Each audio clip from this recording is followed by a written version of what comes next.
السلام عليكم ورحمة الله وبركاته. وحنا هاي مع الحذيفي channel كداوانا سانا وتودر حذيفي.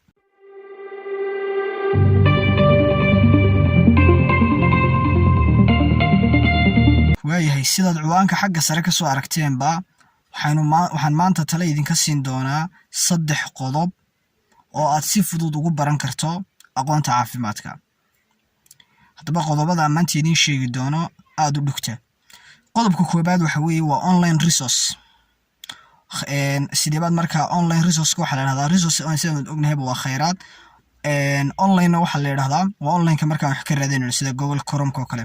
marka waxyaalaha ugu caansan online resource waxa weeye waa websiteska website-dada ugu caansan waxa kamid ah Healthline baa kamid ah, waxa kamid ah sida Mayo Clinic, waxa kamid ah Khan Academy.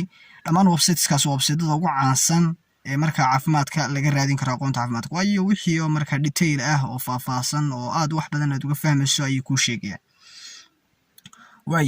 qodobka labaad oo aan si fudud ugu baran karno aqoonta caafimaadka waxa weeye waa buugagta.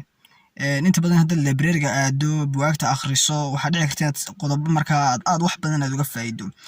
tusaale maanta macalinka ayaa wuxuu ku dhigay macalinkaaga anatomy buu ku dhigaya, slides baa kugu dhigaya. slides waxaan u jeedaa BBT.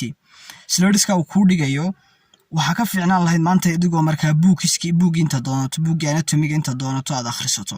taasi marka waxay ka saacidaysaa inaad wax badan oo detail ah aad marka aad ogaato. qodobka saddexaad waxa weeye waa community college classes.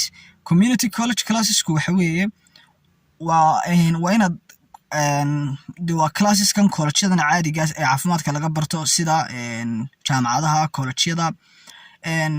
waa inaad qiimeyn ku sameysaa college-ka ugu wanaagsan aad marka caafimaadka ka baran karto. waa inaad talabaad waa inaad costigaada qiimeyn ku sameysaa. waayo waxa dhici karta in marka qaar costiga xitaa family aanu ku awoodi karaynin, marka waa inaad mid jaban aad iska doorataa. taas waa taa. waxa kale oo muhiim ah inaad marka qiimeyn ku sameyso ma ku wanaagsan tahay adigu caafimaadka barashadiisa ma ku wacanta. qiimeyn isku samee. haddaad ku wacanin iska baran, waayo waqti baa kaaga lumaya. dunidana waxa lagu xisaabtamo waa waqtiga.